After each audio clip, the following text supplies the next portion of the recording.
Hello, once again. Do you know where you live?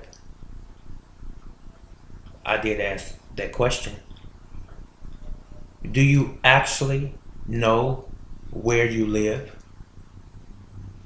I know some of you will say 527 Anywhere Boulevard,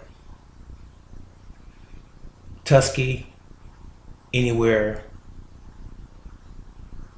USA. I was just making that up. But it's odd how a very common question doesn't have an obvious answer, but it appears to have an obvious answer to those that are unaware. Where do I live? I'm going to ask you one more time before I answer that question. Where do you live?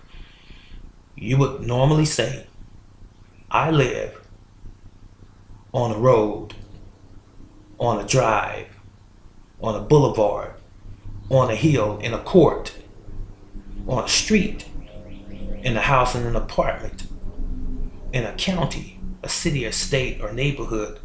That's where I live. That's what most people's answers would be. But where is it that you actually live? You live inside yourself. I live inside myself. That's the real answer. You see, the judicial system and or the legal system has us confused.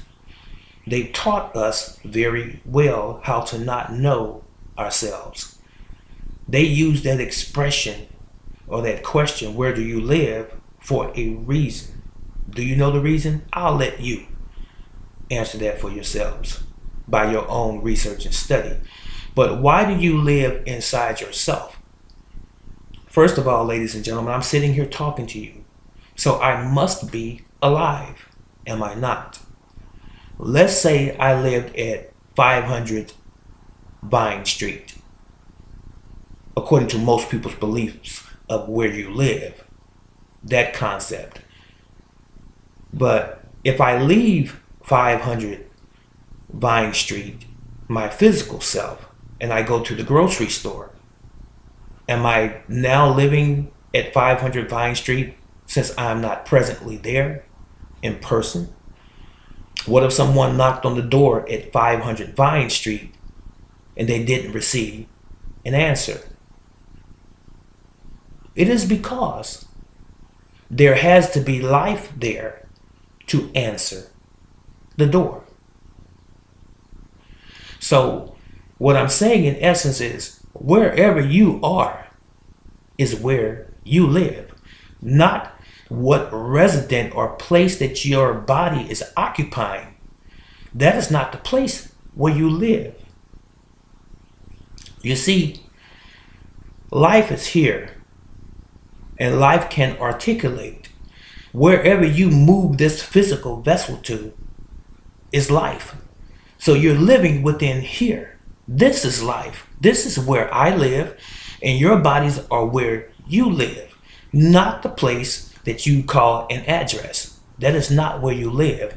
That is a physical place where you choose to put your physical body.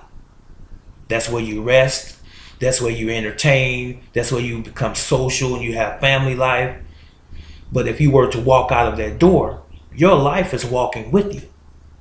Doesn't that make sense? However unusual this concept may be to you, doesn't it make sense? Now, what if I died right now, sitting here in front of this camera talking to you? Where do I live now?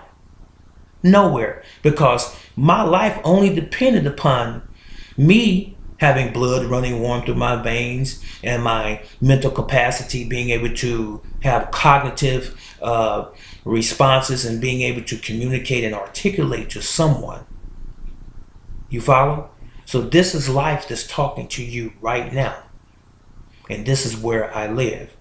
If I choose to get up and walk across the street, this place where I'm sitting right now, doesn't have to be where I live because I'm no longer here. I am wherever I am. I hope that's not too confusing for you. All you have to do, really, is think. Just think. And ask yourself this question. Are you living on the surface? Is everything just what you perceive on the outside? Or do you know what's really beneath the surface? So where do I live inside myself. Because wherever I am, I'm living. And it has nothing to do with a physical location. So if at 500 Vine Street, if that address were to burn down, most people say, well, he doesn't have a place to live any longer. And I walk up to that same individual that made that statement. I say, I'm living right here in front of you. So how is it that I have no place to live any longer? Life is within inside this vessel. So I am living and I am alive, and this is where I live. This is Brother Teacher. With this seemingly confusing subject, however confusing it may be to you, respond in the comment section below, and you let me know if you have received a little bit more understanding or insight into where you actually live. So long.